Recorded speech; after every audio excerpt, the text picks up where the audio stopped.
What if Napoleon captured Moscow intact? The year is 1812. Napoleon Bonaparte leads the largest army Europe has ever seen into the heart of Russia. This is the turning point of his empire.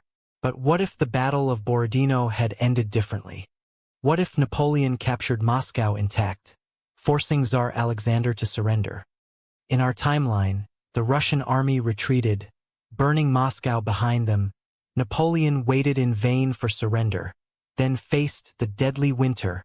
But imagine the Tsar sues for peace. Napoleon dictates terms. Russia joins the continental system, isolating Britain from all European trade. Britain now faces economic collapse. Without Russian timber and hemp, the Royal Navy struggles to maintain its fleet.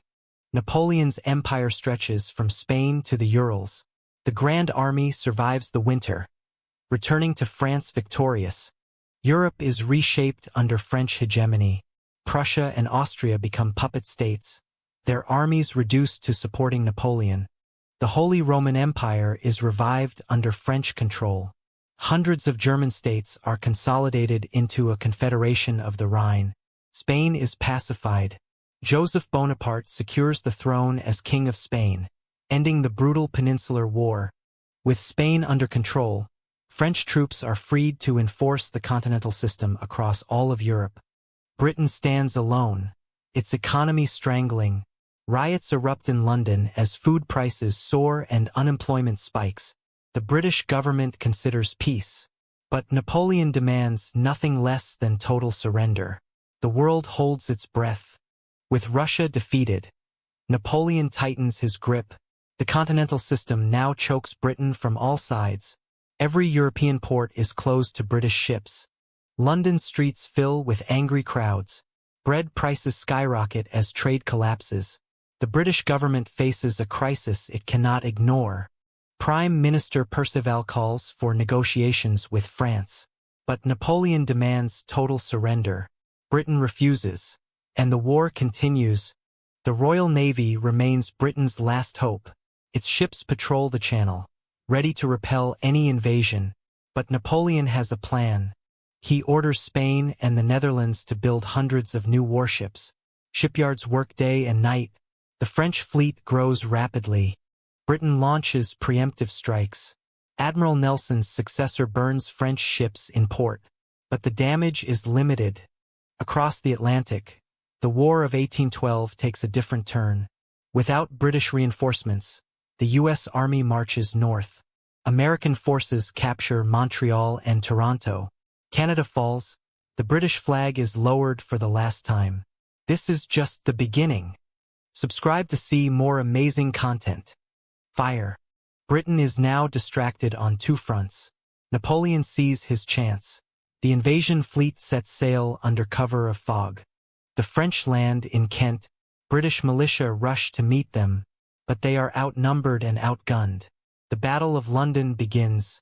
French forces march through the streets. The British fight from every window and alley. After 3 days, the British militia surrenders. Napoleon enters Buckingham Palace. The king is taken prisoner. Napoleon installs his brother Joseph as King of England. The British royal family flees to Canada. An era ends. Britain is now a French puppet state, but resistance smolders. The world holds its breath as Napoleon's shadow grows. With Britain conquered, Napoleon places his brother Joseph on the throne of England. The Union Jack is replaced by the tricolor. The British royal family escapes to Canada, establishing a government in exile in Halifax. They vow to reclaim their homeland. Without British protection, India's colonies see their chance. The British East India Company collapses. Local princes declare independence.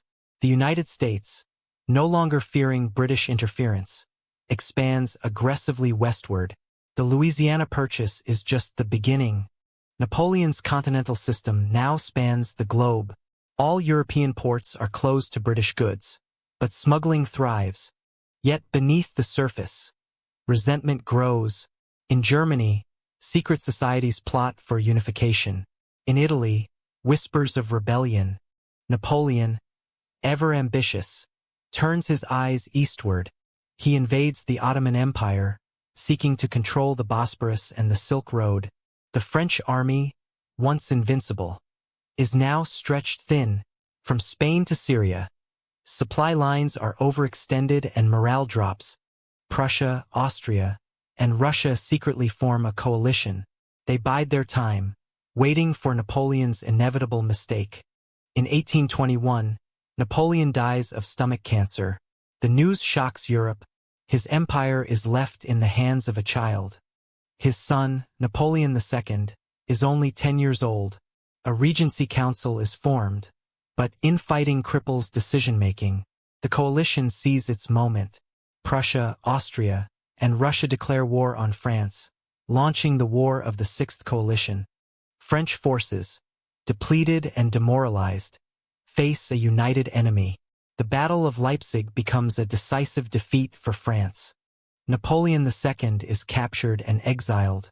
The Bourbon monarchy is restored in France. But the damage is done. Europe is redrawn. Germany unifies under Prussia. Italy follows. Russia dominates the East. The butterfly effect reshapes the world. The coalition strikes in 1823. Napoleon II is too young to lead. France falls within months. Napoleon II is exiled to Austria. The Bourbon king returns to Paris. But France is no longer supreme. The victors redraw Europe at the Congress of Vienna. But this time, Germany is not a loose confederation. It is a unified empire. Prussia absorbs the smaller German states. A single German empire emerges in the heart of Europe.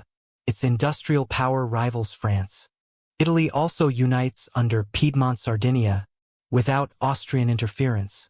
The peninsula consolidates quickly. Rome becomes its capital. Russia emerges as the dominant power in Eastern Europe.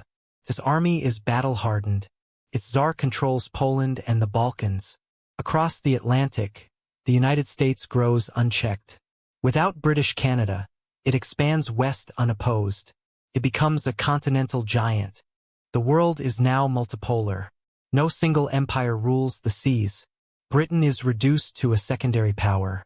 The Industrial Revolution accelerates. Without British patents and monopoly, technology spreads freely across Europe and America. Colonialism takes a different path. Africa is not carved up until the late 19th century. The scramble is slower and more negotiated. The 20th century sees no world wars. Without British-French rivalry, conflicts remain regional. Europe enjoys a long peace. Technology advances differently. No radar, no jet engines, no atomic bomb from a world war. Progress is slower but steadier. In this alternate 2024, the world is a patchwork of empires and republics. Germany and Russia compete for influence. America remains isolated. Napoleon's shadow still looms. His defeat in Russia created a new order, but his legacy of nationalism and law endures. History turned on a single winter. One victory could have changed everything, but defeat gave birth to a world we almost recognize. Hi there! If you enjoy this kind of content, don't forget to subscribe.